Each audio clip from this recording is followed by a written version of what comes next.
Pada video kali ini, kita akan membahas tentang Keputusan Menteri Pendayagunaan Aparatur Negara dan Reformasi Birokrasi Republik Indonesia Nomor 16 Tahun 2025 tentang pegawai pemerintah dengan perjanjian kerja paruh waktu.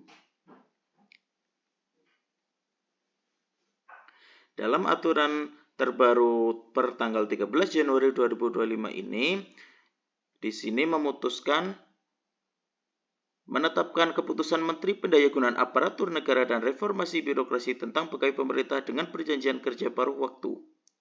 Pegawai pemerintah dengan perjanjian kerja P3K paruh waktu adalah pegawai aparatur sipil negara ASN yang diangkat berdasarkan perjanjian kerja dan diberikan upah sesuai dengan ketersediaan anggaran instansi pemerintah. Pengadaan P3K paruh waktu dilaksanakan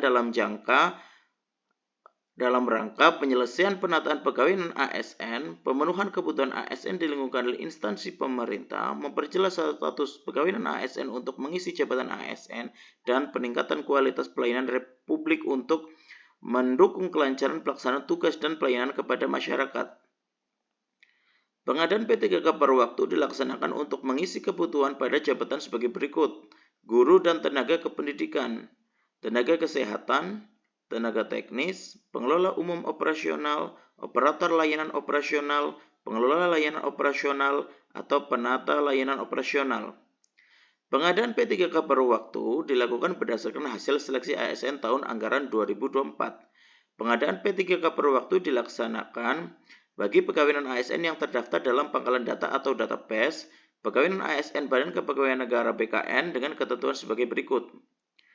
Yang pertama, telah mengikuti seleksi CPNS tahun anggaran 2024 namun tidak lulus, atau telah mengikuti seluruh tahapan seleksi P3K tahun anggaran 2024 namun tidak dapat mengisi lowongan kebutuhan.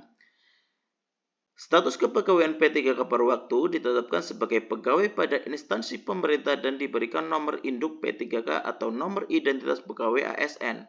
Jadi nanti di sini ya sama dengan P3K yang bukan paruh waktu dan PNS tetap mendapatkan nomor induk P3K. Nah, pengadaan P3K paruh waktu dilaksanakan dengan tahapan sebagai berikut. Pejabat Pembina Kepegawaian (PPK) mengusulkan rincian kebutuhan P3K paruh waktu kepada Menteri Pendayagunaan Aparatur Negara dan Reformasi Birokrasi berdasarkan ketentuan sebagaimana dimaksud dalam diktum kelima. Rincian kebutuhan P3K paruh waktu bagi pegawai non-ASN sebagaimana dimaksud dalam diktum kelima wajib diusulkan seluruhnya oleh PPK. Menteri Pendayagunaan Aparatur Negara dan Reformasi Birokrasi menetapkan rincian kebutuhan P3K paruh waktu pada setiap instansi pemerintah. Rincian kebutuhan P3K paruh waktu terdiri atas kebutuhan jumlah, jenis, jabatan, kualifikasi pendidikan, dan unit penempatan. PPK mengusulkan nomor induk P3K atau nomor identitas pegawai ASN kepada Kepala BKN paling lama 7 hari kerja setelah mendapatkan penetapan rincian kebutuhan P3K paruh waktu dari Kementerian Pendayagunaan Aparatur Negara dan Reformasi Birokrasi. Kepala BKN menetapkan nomor induk P3K atau nomor identitas pegawai ASN. Penerbitan nomor induk P3K atau nomor identitas pegawai ASN sebagaimana dimaksud pada huruf F diterima oleh PPK paling lama 7 hari kerja sejak waktu penyampaian, dan PPK menetapkan pengangkatan P3K paruh waktu sesuai dengan ketentuan peraturan perundang-undangan. Dalam hal pegawai non-ASN diusulkan menjadi P3K paruh waktu tetapi di kemudian hari mengundurkan diri, dianggap mengundurkan diri karena tidak menyampaikan kelengkapan dokumen dalam batas waktu yang ditentukan dan surat edaran Kepala BKN atau meninggal dunia. PPK dapat membatalkan proses pengangkatan yang bersangkutan. PPK dapat memberikan kuasa untuk mengangkat P3K paruh waktu sebagaimana dimaksud dalam diktum ke-7 huruf H kepada pejabat yang ditunjuk di lingkungannya untuk menetapkan pengangkatan P3K paruh waktu. Pejabat yang ditunjuk sebagaimana dimaksud pada diktum ke-9 adalah pejabat pimpinan tinggi madya yang membidangi kesekretariatan untuk instansi pusat. P3K paruh waktu yang telah diangkat dan ditetapkan berdasarkan keputusan sebagaimana dimaksud dalam diktum ke-7 huruf H melaksanakan tugas jabatan berdasarkan perjanjian kerja. Perjanjian kerja sebagaimana dimaksud pada diktum ke-11 paling sedikit memuat nama jabatan, ekspektasi kinerja, unit kerja penempatan, skema kerja, masa perjanjian kerja, hak dan kewajiban, dan sanksi. Masa perjanjian kerja P3K paruh waktu ditetapkan setiap 1 tahun yang dituangkan dalam perjanjian kerja sampai dengan diangkat menjadi P3K.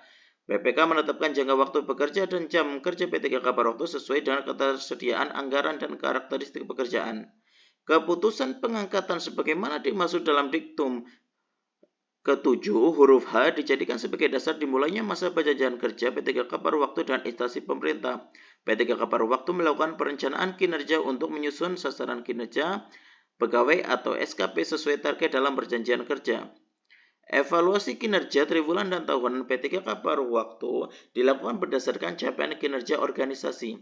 Hasil evaluasi kinerja sebagaimana dimaksud pada diktum ke-17 digunakan sebagai pertimbangan perpanjangan perjanjian kerja atau pengangkatan menjadi P3K. P3K paruh waktu diberikan upah paling sedikit sesuai dengan besaran diterima saat menjadi pegawai non-ASN atau sesuai dengan upah minimum yang berlaku di suatu wilayah. Sumber pendanaan untuk upah sebagaimana dimaksud pada diktum ke-19 dapat berasal selain dari belanja pegawai sesuai dengan ketentuan peraturan perundang-undangan. P3K paruh waktu mendapatkan upah dan fasilitas lain sesuai ketentuan peraturan perundang-undangan. P3K paruh waktu memiliki kewajiban sebagai berikut: setia dan taat pada Pancasila Undang-Undang Dasar Negara Republik Indonesia tahun 1945, Negara Kesatuan Republik Indonesia dan pemerintah yang sah. Menaati ketentuan peraturan perundang-undangan, melaksanakan nilai dasar ASN dan kode etik dan kode perilaku ASN, menjaga netralitas. Ketentuan terkait disiplin P3K paruh waktu sesuai dengan ketentuan disiplin yang berlaku pada ASN. Ketentuan pemberhentian P3K paruh waktu sebagai berikut: diangkat menjadi P3K atau CPNS, mengundurkan diri, meninggal dunia, melakukan penyelewengan terhadap Pancasila dan Undang-Undang Dasar Negara Republik Indonesia tahun 1945, mencapai batas usia pensiun jabatan dan atau berakhirnya masa perjanjian kerja, terdampak perampingan organisasi atau kebijakan pemerintah, tidak cakap jasmani dan atau rohani sehingga tidak dapat menjalankan tugas dan kewajiban, tidak berkinerja, melakukan pelanggaran disiplin tingkat berat, dipidana dengan pidana penjara berdasarkan putusan pengadilan yang telah memiliki kekuatan hukum tetap karena melakukan tindak pidana dengan pidana penjara paling singkat 2 tahun.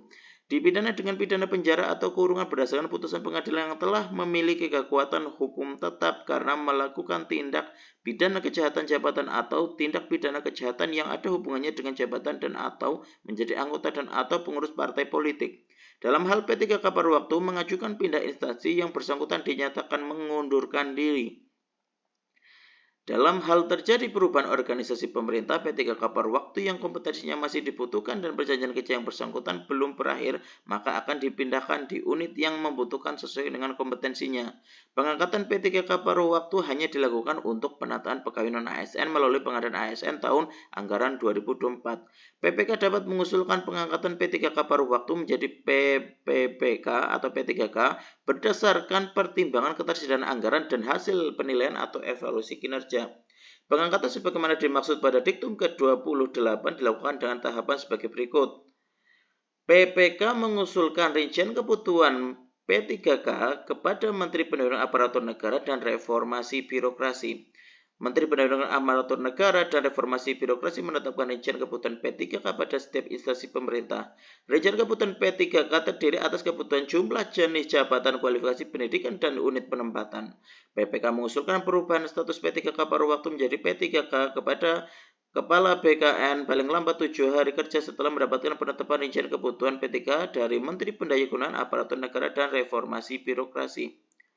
Kepala BKN menetapkan pertimbangan teknis perubahan status P3K paruh waktu menjadi P3K dan PPK menetapkan pengangkatan P3K sesuai dengan ketentuan peraturan perundang-undangan. Nah, keputusan ini mulai berlaku sejak tanggal ditetapkan dan apabila di kemudian hari terdapat kekeliruan akan diubah sebagaimana mestinya. Nah, ini sudah ditetapkan oleh Menteri Pendahuluan Aparatur Negara dan Reformasi Birokrasi Republik Indonesia pada tanggal 13 Januari tahun 2025. Nah, demikianlah video kali ini, kurang lebihnya mohon maaf. Semoga dapat membantu dalam menjelaskan kaitannya dengan P3K paruh waktu. Terima kasih, sampai bertemu di video selanjutnya.